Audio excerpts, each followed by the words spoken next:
So hi guys and welcome to this integrated sessions. So in this integrated session I will be discussing today respiratory system, which is one of the high volatile topic for your exams. So I have discussed all the respiratory disease conditions, anatomy, physiology, pharmacology in this session itself. So I have simplified for you guys. So let's begin our discussion today with respiratory system. So first disease is like we will be studying about COPD. COPD is nothing but chronic obstructive pulmonary disorders. So, how do the patient will present to an OPD or a clinic is like the patient will be having what are all the symptoms you are going to see is the patient will be having cough and the patient will be having dyspnea and the patient will be having excessive sputum production. And if the patient tells I have a history of cigarette smoking, so this is a risk factor. So the patient tell that he is smoking a cigarettes. Smoking is a risk factor. And then remember, like a rural woman from the rural village area, a woman has came to an OPD and she has the symptoms like cough, dyspnea, excess sputum production. And in rural women, they won't smoke much more, right? So that's why, like in such conditions, so what is the cause? So like indoor pollutions also will cause to that condition, right? So not only smoking, some indoor pollution will also cause. So indoor pollution will also cause this COPD, right? So, so how you can differentiate whether it is a bronchial asthma or whether it is a chronic bronchitis or emphysema is, so, so give this bronchodilator. So if you give this bronchodilator to the patient, if there is an increase in FEV1, I repeat, if there is an increase in FEV1 value of the patient that is greater than 12%, that is your asthma. So that's why we call asthma is a reversible disorder. Reversible. So here COPD is irreversible. So this is how you can differentiate whether the given condition is an COPD or it is an asthma. So how bronchodilators you have given FEV1 is improved. So that is asthma. So after giving this bronchodilators also, this FEV1 is not improved, then I am speaking, then your examiner is speaking about COPD, right? So this is about COPD and spirometry value. So let me discuss, like if you look at this FEV1 by FVC ratio, this is spirometry which is going to do in OPD basis and all, right? So if you look at this FEV1 by FEVC ratio, it is always less than 0.7 over here, right? So this is about obstructive disorder. So gold classification we are going to use in COPD. So there are three classification: gold 1, gold 2, gold 3, gold 4, and mild, moderate, severe, and very severe. So I have performed this spirometry value, that is FEV1 value, and my FEV1 value will falls and it is greater than 80%, that is gold 1 and that is mild condition, and my FEV1 value is present between 50 to 70%, that is moderate, right? And my FEV1, if it comes between 30 to 49%, so that is severe. And FEV1 value, it is less than 30%, that is very severe conditions, right? So this is about gold classification. Simple, don't make it complicated. Gold classification is used in COPD. Three kinds: gold 1, gold 2, gold 3, gold 4, mild, moderate, severe, and very severe. If the value, if it is greater than 80%, that is gold 1. If your value it falls between 50 to 70%, that is gold 2. And most of the students, they will confuse between severe and very severe. Remember, if your value is between 30 to 49, it's severe, and if the value it falls between less than 30%, that is very severe condition. Okay, so this is about gold classification, and we will use one more this to assess this breathlessness in the COPD patients, or not only in COPD patient, in any respiratory disorders.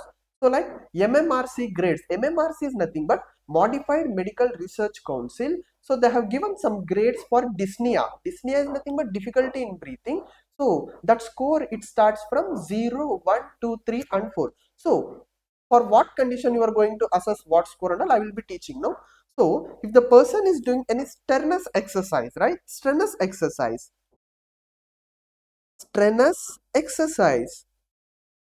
So while doing exercise, if the person will, it requires more amount of energy, definitely will become breathlessness. So that is score 0 on walking on the incline upper surface, right? On walking incline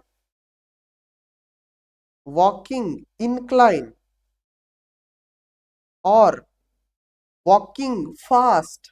If a person will become breathlessness, so that is this is grade 1 dyspnea, right? Or MMRC grade 1, okay? On walking on the incline or walking fast, okay? And what do you mean by this grade 2? Grade 2 is nothing but walking slowly with peers. Peers is nothing but same age group. So you and your friends of 5 to 6 people, you are walking in a park, and all of your 4 friends, they are walking in a same speed, and everybody are walking in the same speed, and everybody are going very fast, and you are bit late to them. You are walking very slow to them. So then that is known as grade 2. Comparing the walking activity with the same age group, that is grade 2, right? And next is you are walking 100 yards or remember for some distance, and again you felt breathlessness. You are sitting on the roadside, that is you are giving some pause, and again you are walking 100 yards, right? So it's very simple. Walking some distance, sitting for some time, and again you are walking, that is grade 3, right? And grade 4, it is very dangerous. So it is not able to leave the house also. No, you are not able to get out from your bed also, right? You are not able to go for washroom, and you are not able to change your clothes also. That is grade 4 of dyspnea. So that is to leave the house. So this is 2 breathlessness, right? So this is about MMRC grades of dyspnea. So very simple, 0, 1, 2, 3, 4. So you are doing this strenuous exercise, you are feeling breathlessness, score 0. 1, walking on an inclined surface, so you are getting breathlessness, that is score 1. Walking slowly with peers, that is score 2. And you are walking 100 yards and you are taking pause, and if you are walking 100 yards, then this is MMRC grade 3, right? And what do you mean by this grade 4? To leave the house, or to leave the house, or to leave breathlessness, right? So that is about grade 4. And CAT score is also used in COPD. CAT score is also used in COPD. So remember, like minimum is 0 and maximum is 40. We need not to go detail into it. Remember, CAT score is used in COPD. And how many questions? 8 questions. 8 questions you are going to ask to the patient, right? So this is about COPD. And let's discuss two varieties of two COPD, that is chronic bronchitis and emphysema. So what do you mean by this chronic bronchitis or emphysema is, so remember, if you smoke a cigarette, so there will be a release of a substance known as tar. So this tar, they will release a substance known as elastase, right? So this elastase, what it will do, they will damage your respiratory bronchioles. Respiratory bronchioles, right?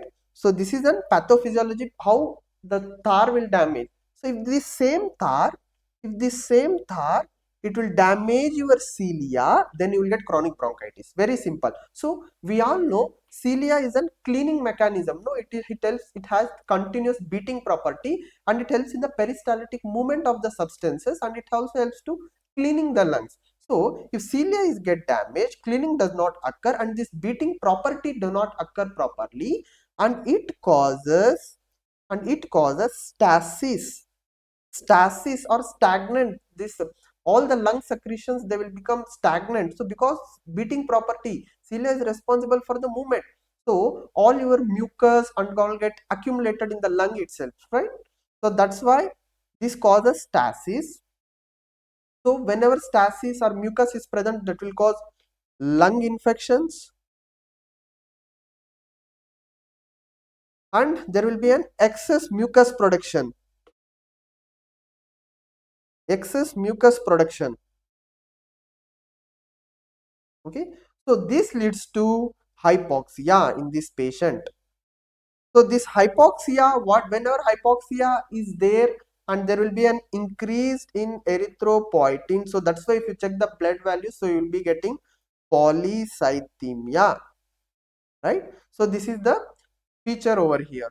And same I told you, if the tar, it will damage this respiratory bronchioles, so then you will getting emphysema. There are 2 to 3 types of an emphysema, that is centriacinar emphysema.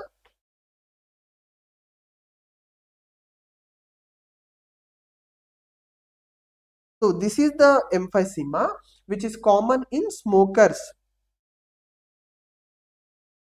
So remember like this, S for smoking, C for cigarette, right? So this is the mnemonic over here, centriacinar emphysema, and next one is panacinar emphysema, right? So this is very important, like what are all you are going to see, and in emphysema, like you are going to see the pink puffers. So let me try if I get the pink color. Okay. So if you, this is also known as, tell me, like pink puffers. Pink puffers. So I have written in the pink color itself. Emphysema, it is also known as pink puffer. And chronic bronchitis is also called, tell me, chronic bronchitis, it is also called blue butters. Because why? Here hypoxia is present. Whenever hypoxia is present, you will get the cyanosis. So that's why it is also called blue butters. Okay. So this is how you can differentiate with between emphysema and chronic bronchitis. And now we move to the findings, like chest X-ray findings. What are all the chest X-ray findings you are going to see over here? And sorry.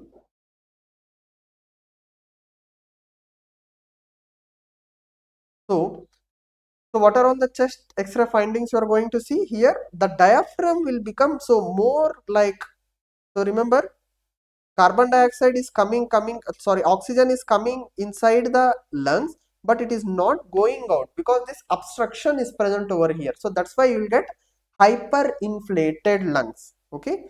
So lungs will become hyperinflated. Hyperinflated lungs. So inspiration is occurring properly, but there is a problem in expiration. Why? There is an obstruction is present. So that's why air cannot go out. So hyperinflated lungs, and you will be having barrel shaped chest. Barrel shaped chest.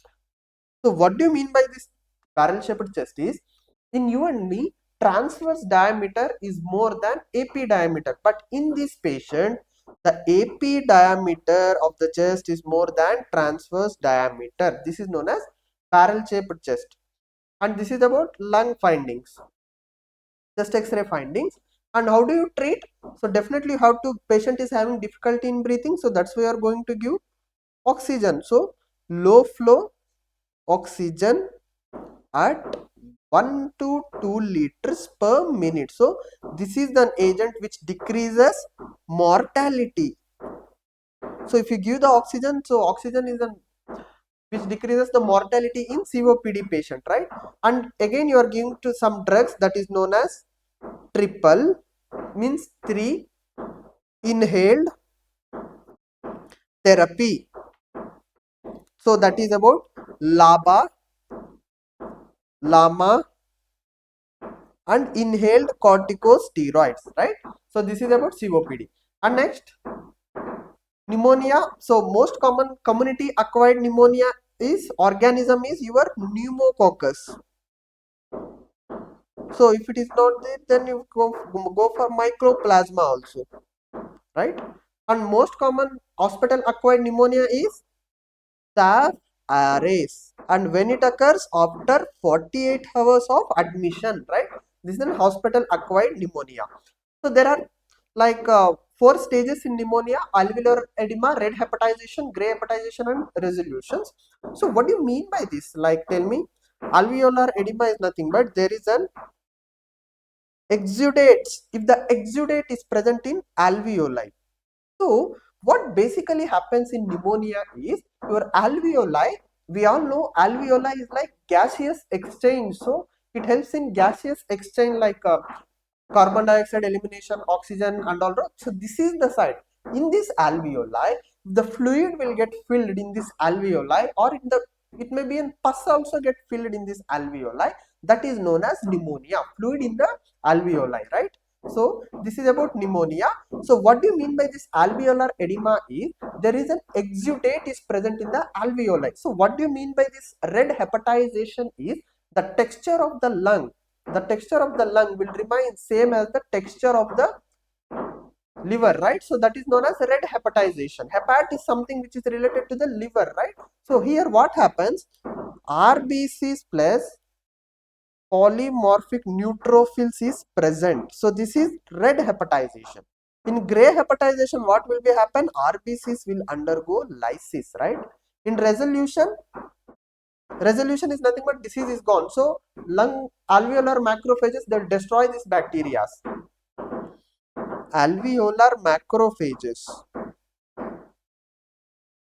right? They will destroy this bacteria. So that this is about pneumonia. And what are all the clinical features? Definitely infection is present. You will get fever, cough, right? Sputum is also present, chest pain,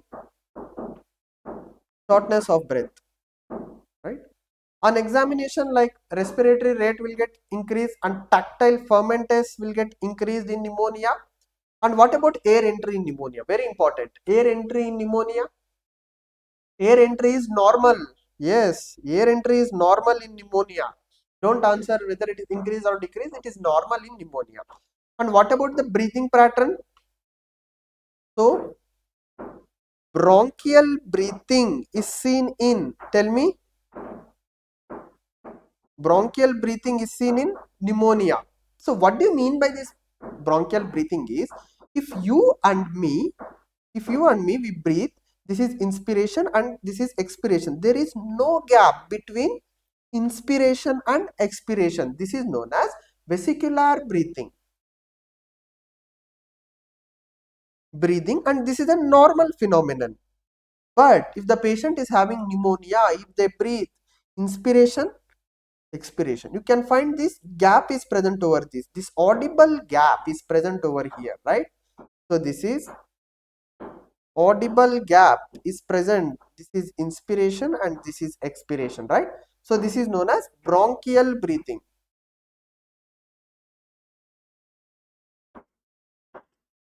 Bronchial breathing, where you will find in pneumonia, right? This is the most reliable auscultatory lung findings, right?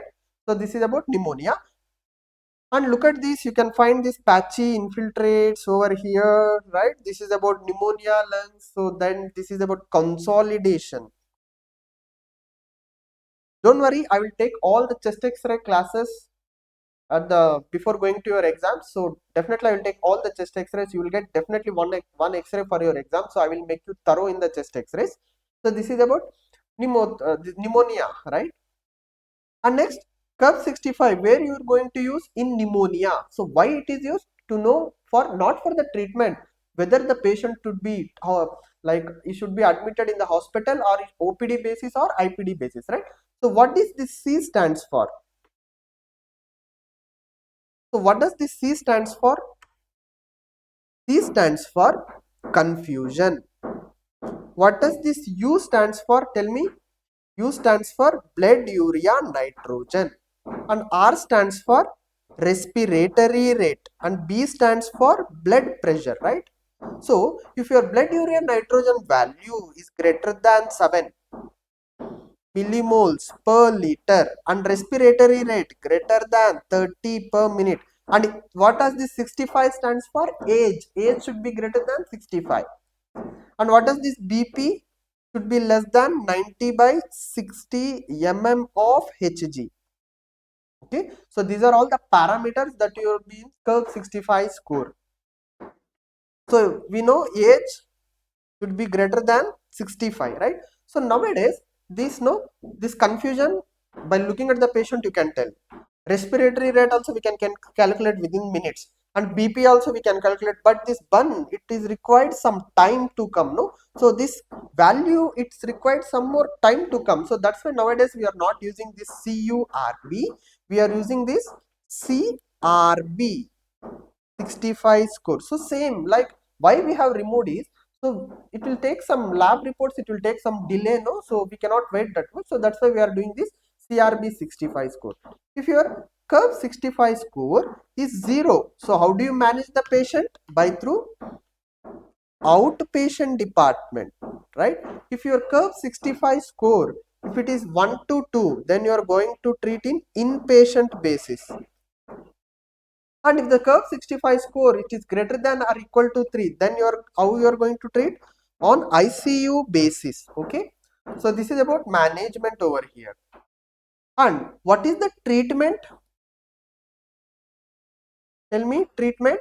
Remember, A, M, D. A stands for amoxicillin, macrolides and doxycycline. Amoxicillin, macrolides and doxycycline. And if the score is between 1 to 2 in patient, then you are going to give beta lactam to the patient and macrolides and respiratory fluoroquinolines. Okay. And what in ICU basis you are going to give? Piptas, right? Piperacillin plus tazobactam piptas and amikacin and all, right? So this is how you treat the patient. This is about pneumonia. And next is very important, cystic fibrosis, and very easy also. So it is an autosomal dominant or autosomal recessive? Yes, this is autosomal recessive, right? And what kind of gene mutation you are going to see? CFTR gene mutation. Cystic fibrosis transmembrane gene receptor is the which is going to see the mutations in the CFTR gene mutation. So what you are going to check? Sweat chloride levels you are going to check. If your sweat chloride levels is greater than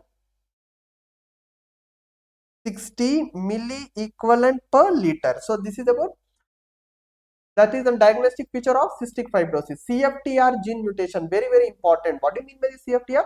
Cystic fibrosis transregulator gene, right? So this is about cystic fibrosis. So what actually happens in this cystic fibrosis is there is an increased secretions will get increased. So wherever you will take, all the secretions in your body will become thick secretions will be seen over here. So that's why I see this is a normal airway. This diagram is very important. So this is a normal airway, but due to this thickening of the secretions will block your airway. So whenever the secretions will block your airway, so like here, like no, so you will be getting this disease like pneumonia, recurrent pneumonia you will see in cystic fibrosis, right? So this will block the airway, all the secretions they will block. So look at this. This leads to infections in the lungs, thick secretions in skin. Sweat glands will produce more sweat, and that is salty. So if the mother will kiss the baby, the mother will tell that salty skin baby, right? So where do you find cystic fibrosis? And liver also secretions will get increase, will become thick secretions, and pancreatic secretions will also become thick, right? So serum amylase, serum lipase, all the secretions will get become thick. So that's why you will find osmotic diarrhea in this child. And you will find this reproductive organs will not function properly in males and in females also. So this is about cystic fibrosis, and let me discuss you some basic, like you should know for cystic fibrosis with gene mutation, CFTR gene mutation. So in lungs, what will be happen? Recurrent pneumonia. In pancreas, thick secretion, thick serum amylase and serum lipase. Okay, so whenever the serum lipase will become not function properly, this is helpful for carbohydrates absorption. If these carbohydrates do not absorb properly, so that will leads to osmotic diarrhea plus steatorrhea, fat bulky stool, steatorrhea. And if serum lipase is responsible for vitamin K, so vitamin K level will get decreased. So definitely vitamin K is responsible for bleeding. So that's why you'll get bleeding in this patient. right? In liver secretions will become thick, so that's why you'll find jaundice. In genitourinary system in males, so impairment of epithelial function, your vas deferens will not function properly or it may be absent, so that's why sperm will get less. And in females, what will be happen, that leads to thick cervical mucus. Okay, so these are all you are going to see in cystic fibrosis. So in cystic fibrosis, remember this mnemonic CSF. So how you can differentiate cystic fibrosis is, the child will be having cough and steatorrhea and failure to thrive. So this indicates, in a child, indicates cystic fibrosis. And what is this earliest manifestation? Meconium ileus, or delay in passage of stool. Okay, so this is the earliest finding. So how do you treat? Same triple combination therapy, which I have taught for COPD. So triple therapy. So what are all you are going to use? Remember like this: Teza, Eva, and Alexa. So I am writing EL. So you want ALEXA. So it's an Alexa ELXA. So for your rememberings, Teza, Eva, and Alexa, these three are friends. So that's why all these are captors. Teza captor, Eva captor, and Alexa captor. These are all used in the treatment of cystic fibrosis. Okay. So this is about the disease known as cystic fibrosis. And next, tuberculosis. This is the topmost infectious cause of death. Like in earlier days, we used to find lot of patients who are getting with TB. Also nowadays, also we'll be finding, like, so why? What actually happens? So there is an, what, hemoptysis. Hemoptysis is nothing but bloody sputum, right? Bloody sputum is seen over here. So that is known as hemoptysis. So why blood is present in this TB patient in their sputum? Because there is a damage to some artery. Which artery? Bronchial artery.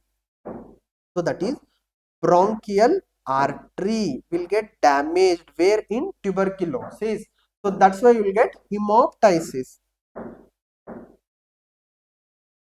Okay, so which is the most common site of extra pulmonary other than lungs? Tell me. That is your cervical lymphadenitis. Your lymph nodes will get enlarged. So this is like TB lymphadenitis, right? So this is about, suppose, so I will explain TB. Listen carefully. Suppose I'm working in my OPD and some TB patient has came and he's coughing and I did not wear my mask. So what happened? The TB bacteria will enter through my nose and no, and it will get lodged in my lungs. Whenever the TB bacteria will get lodged in the lungs, and it will get lodged and it will get over here and it will get accumulated over here, right? Where? In this lower part of an upper lobe. So this is on site of primary TB infections, that is lower part of upper lobe. Now TB bacteria is present inside me, so that is like gone focus. So this is called gone focus. What this TB bacteria will do, right? So this TB bacteria, it will get multiplied and it will involve lymph nodes. So lymph nodes will get involvement of an lymph nodes. So that is gone focus will get converted into gone complex.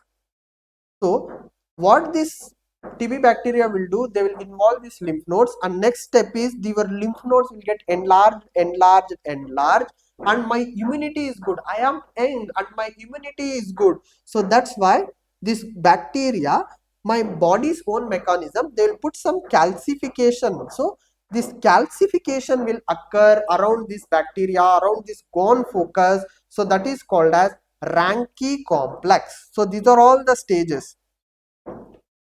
Okay, so very simple. I will explain one more time. Listen carefully. Bacteria is coming and it lodged in my lower part of an upper lobe. Gone focus. And lymph nodes is involved. Lymph node is involving complex, and this lymph nodes will become bigger, bigger, bigger. My body own immune system, they'll put calcification around this TB bacteria, that is known as Ranke complex. So even though TB bacteria is present in me, I am not having TB. Why?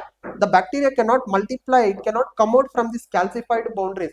Remember, my immunity will become weak day by day. At my 50 years, 60 years, I may get the TB, or some due to some disease conditions, my immunity will become weak. This calcium will get, this is surrounded, no, this calcium will get breakdown, and the bacteria will produce the symptoms. This is how symptoms will occur in the TB patient. Okay, so this is about TB. And if they ask what is the site of secondary TB, is apex, this part. This is the apex part. Sorry, this is an apex part, not over here. Here, this is apex, and this is A. Over the A is the apex region. C is the base. Okay. Sorry, the site of a secondary TB is apex. Okay. This is about tuberculosis. So some test is done in this TB. So what is the test you are going to do? Like CBNAT, which is one of the best tests. So why? It is used to detect multi-drug resistance TB and rifampicin sensitive or rifampicin resistance. So if the patient is resistant to rifampicin, right, which test you are going to do? CBNAT. Okay. And what about this Zedenstein? On the same day, if you want the result, you are going to do this Zedensteining. So this will give within 1 hour, and it detects acid fast. AFB is nothing but acid fast bacilli, and ICA is nothing but immunochromatographic assay. So like if you want to know rapidly within 15 minutes, you are going to do the test known as ICA, immunochromatographic assay. This is about rapid confirmation, right? So this is about symptoms. So what are all the symptoms? Cough is greater than 2 weeks, and symptoms include fever, especially the fever will come at an evening time, or it may be at night time, and you will find sweating, and you may find cough is present over here. So this is about symptoms you are going to find in TB. And treatment aspect, very very important. So treatment of an TB is HRZE. H stands for isoniazid, rifampicin, pyrazinamide, and ethambutol, right? And what is the dose you are going to give? 5, 10, 25, 15. Okay. So what is the function of this isoniazid, right? It will put breakdown on, and it will break the cell wall of the bacteria, which is mycolic acid synthesis, right? It will put break over here on the cell wall. So this is the function of isoniazid. What about this? Rifampicin will do is it will prevent the multiplication of bacteria. Whenever the bacteria are multiplying, so it will put break on that. So this is about rifampicin. Then what about this pyrazinamide? They will do is they will put break on this spurs, spurs, spurs. So what do you mean by this spurs? Is the bacteria which will grow very very slowly. So they will put break on that. So that is pyrazinamide. And what about this ethambutol? They will put break on this arabinogalactone bacteria, right? So this is about mechanism of action. And if you look at this, all these are bactericidal. Upper 3 are bactericidal, and this lower one is static, bacteriostatic. Very very important table. So I am uploading notes in my app, and you can go through my app, and you can get my notes, handwritten notes in the app. So listen carefully and make your own notes. And remember, all the above 3 drugs are hepatotoxic. Ethambutol is the only drug which is not hepatotoxic because it can be excreted by the kidney. Okay. And now you know TB treatment, HRZD, isoniazid, rifampicin, pyrazinamide, and ethambutol. And what this isoniazid side effect is neuritis. They will cause neuritis. Rifampicin side effect is orange or orange color urine. And pyrazinamide, they will cause hyperuricemia. They will increases uric acid levels. So I have discussed this in our rheumatology session also. And ethambutol, E for ethambutol and E stands for eye, right? Ethambutol, E stands for eye, right? It causes optic neuritis. Name the anti-tubercular drug which causes optic neuritis is ethambutol. And pyrazinamide, they will increases uric acid levels. Rifampicin, orange color or urine flu-like symptoms, right? So orange color urine and flu-like symptoms is caused by rifampicin. Isoniazid will cause neuritis. Okay. So this is about treatment of the TB. Very, very important slide, this one. And now we move to one more disease, that is asthma. Okay. So we all know, I told no in my earlier class itself, like asthma, if I give the bronchodilator to the patient, my FEV1 value will get increased by 12% or 1200 ml. That is known as asthma. So that's why asthma is a reversible disorder, reversible airflow obstruction. Because after giving bronchodilator, there is an improvement in the patient condition. So that is asthma. Okay.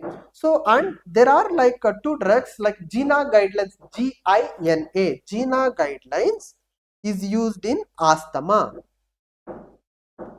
Okay, so remember GINA guidelines is used in asthma. So name the drug which decreases the mortality rate in asthma is ICS, is nothing but inhaled corticosteroids.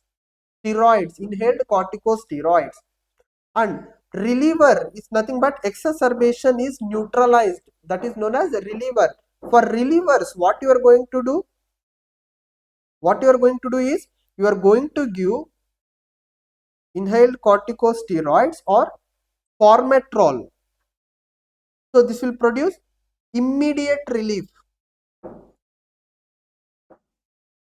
Okay. So ICS formoterol, right? For controller is nothing but you are going to reduce the inflammation. So you are going to give steroids over here, right? For inflammation, steroids. And we'll be using this beta 2 agonist in asthma. So I am teaching first treatment. Don't worry, I have images also. So IBQs are very important in asthma. I will teach you. Beta 2 agonist. So what do you the beta 2 agonist is? SABA, short acting beta 2 agonist, and long acting beta 2 agonist. SABA is salbutamol and long acting beta 2 agonist is formoterol, right? So what are all the side effects of beta 2 agonist? Palpitations, hypertension, tremors and hypokalemia, right? So these are all the side effects.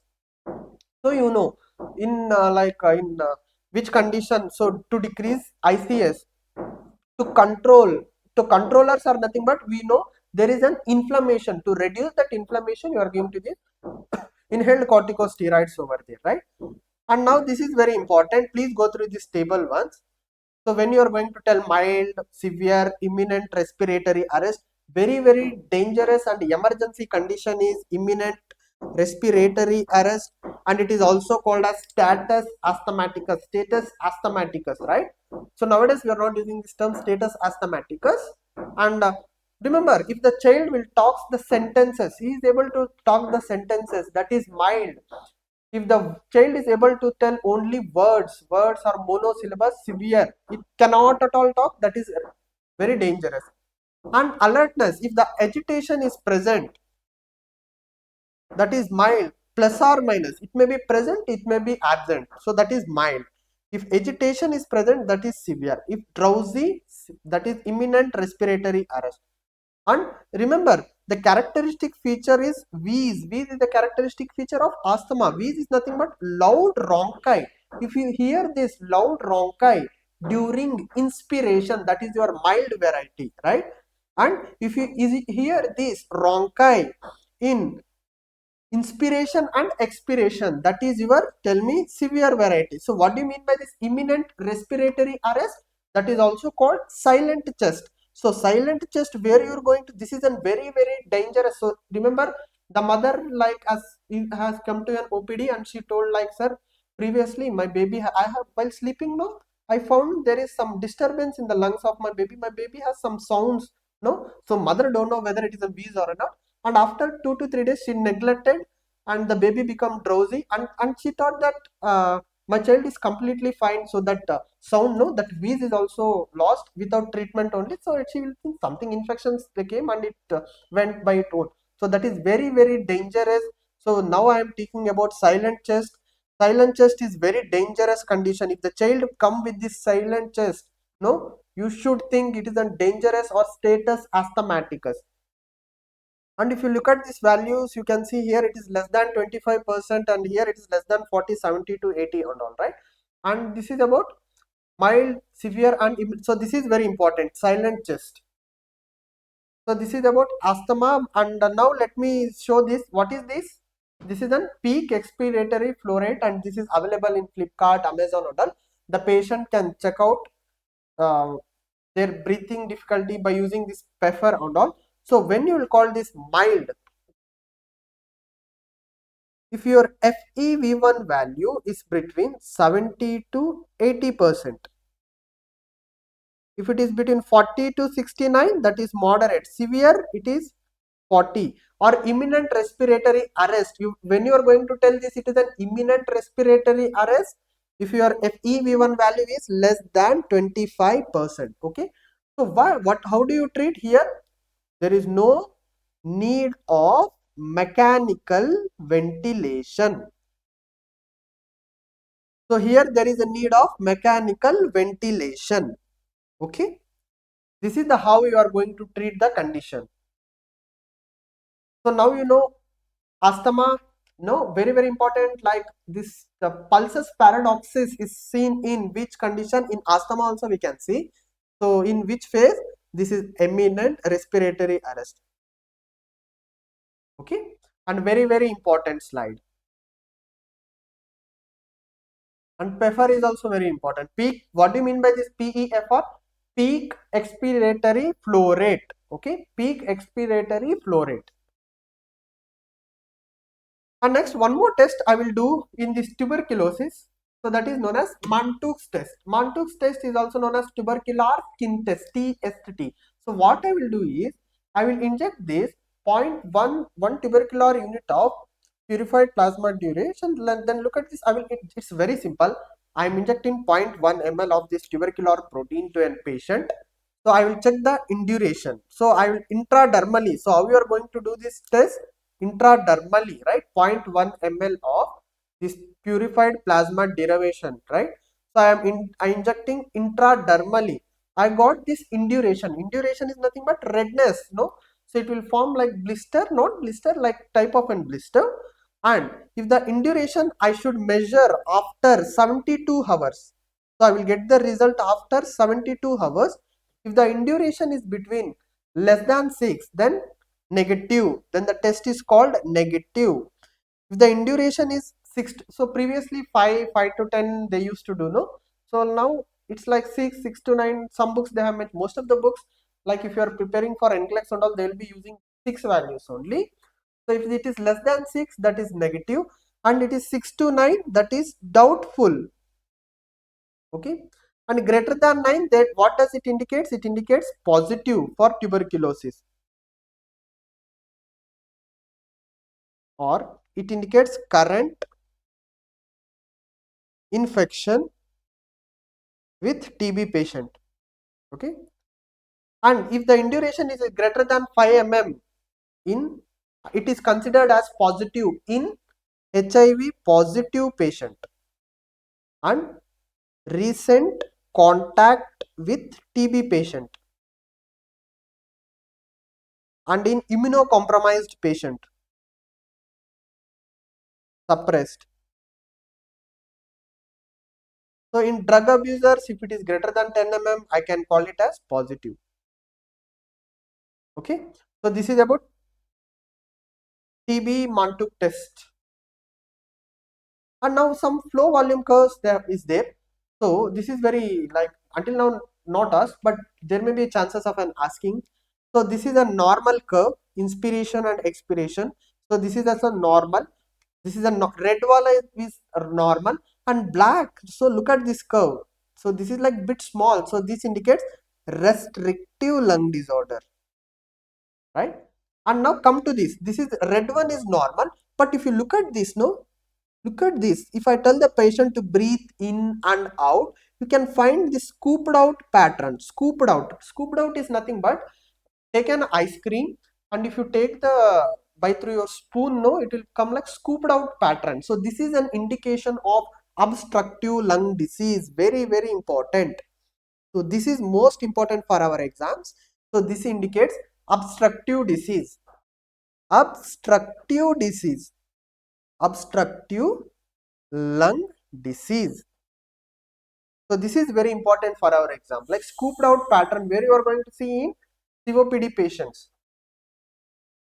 And if you find this kind, so this is about in airway obstruction, fixed airway obstruction, where in laryngospasm or in tracheal stenosis. Okay, so this is about flow volume curves. And now let's speak about respiratory failures, type 1, type 2, type 3, type 4, very important.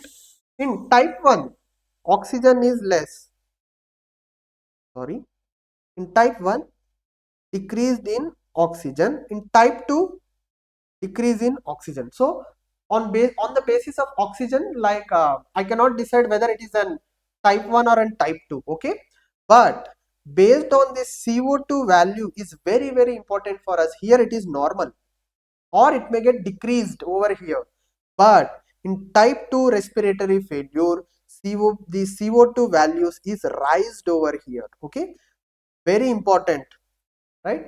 Based on this I cannot differentiate. Here it may decrease, but only CO2 values are very, because look at the PO2. On PO2 you cannot decide whether it is a type 1 respiratory failure or type 2 respiratory failure. So look at this. So what are all the causes for this is like ARDS, acute respiratory distress syndrome, and in heart failure. So if you get the respiratory failure, that are all where all your alveoli is problem. In alveoli is problem, where in pneumonia, right? And in your interstitial, ILD is nothing but interstitial lung disease. So here what will be happen? Alveoli will get thick, right?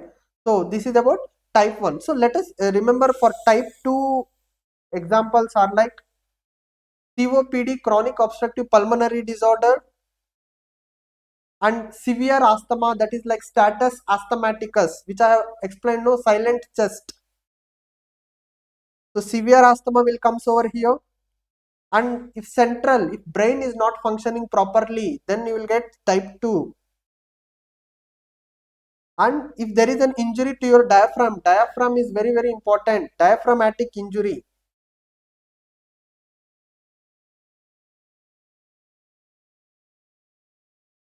right? So this is about treatment, like causes over here. And most of the students, they will study type 1 and type 2, type 3, type 4 they won't study, but let's there may be chances of asking type 3 and type 4. Type 3 it is mainly due to perioperative atelectasis. Cause over here is atelectasis, and there is no PO2 is not described over here. And type 4 respiratory is mainly due to shock, is nothing but hypoperfusion, shock with hypoperfusion, okay. So this is about respiratory failures, type 1, type 2, type 3, type 4. So type 1 respiratory failure, so how do you treat? By through low volume ventilation. So this is the treatment over here. And here what you are going to do in type 2, your carbon dioxide is more. So this I have taught you in ABG analysis also. Please watch my ABG analysis carefully. That is very, very important. And in respiratory, one of the high yield 100% chances of asking question is ABG analysis. Please watch my ABG sessions carefully. And here it is like, if COT is more, so I have to put on mechanical ventilator. So that is non-invasive ventilation. And atelectasis. So here you have to give supplemental oxygen. So here shock, you have to treat the shock, no? And you can do intensive positive pressure ventilation. IPPV is nothing but intense positive pressure ventilation, right? So this is about respiratory failures. So I have made simplified. If you remember this value, definitely you won't make wrong in your exams. Okay. And breathing patterns. So this is a normal breathing pattern. So like inspiration, expiration, inspiration, expiration. And now look at next over here. Inspire, expiration, inspiration, expiration, and apnea. All are regular, no? Like hyper. I have taught in my neurology also, so I am glancing over here. Hyper, hypo, apnea. So that is like this one. This is like hyper, hypo, apnea. So which is seen in first one. So this is like Stokes breathing. So look at this. There is an increase in rate and depth of an breathing, that is known as Kusumal's breathing. Kusumal's breathing, right? So where you will see in metabolic acidosis, right? And next, what about this? Like this hyper, hypo, apnea, and no. So if it comes hyper, if it follows this rhythm, hyper, hypo, apnea, that is chest stroke breathing. If hypo will come, hyper will come. Whenever they will come, whenever they will go. Like their irregular pattern, that is known as Biot's breathing. Irregular breathing. So that is also known as Biot's breathing, right? So irregular, why I use this, like there is no sequence. First hypo will come, hyper will come next. So then this is about respiratory pattern over here. And next we go to pleural effusion. So this is about respiration. And now let's we move to pleural effusion. Very important. Chest X-ray. Look at the chest X-ray over here. So what happened in this chest X-ray is, look at the chest X-ray. So this side lung is like absolutely fine, but this side, like it is like half of the lung part is completely white, half of the lung is partially black. Why it is completely white is because this pleural effusion, there is due to the presence of the fluid.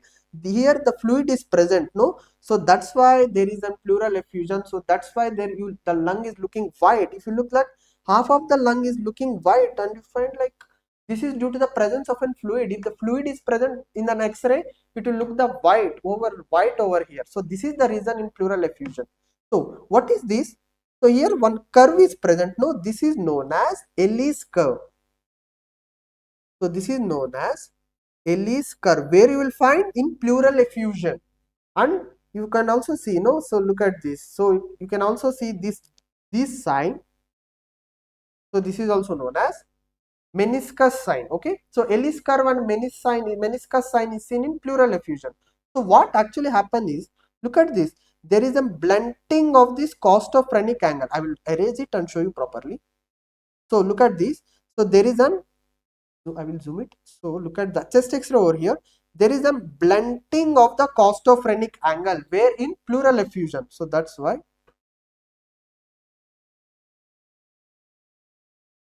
there is very important chest X-ray, pleural effusion and pneumothorax. Like definitely will get the question from this. So here you find blunting of pleural effusion is nothing but fluid is present in the pleural space, right? So normally some fluid is present in this pleural phase. Normal pleural fluid is 5 to 15. If it is greater than this, then I will call pleural effusion. So here what is happening? Blunting of CP angle. CP is nothing but costophrenic angle. So what are all the clinical features you will find?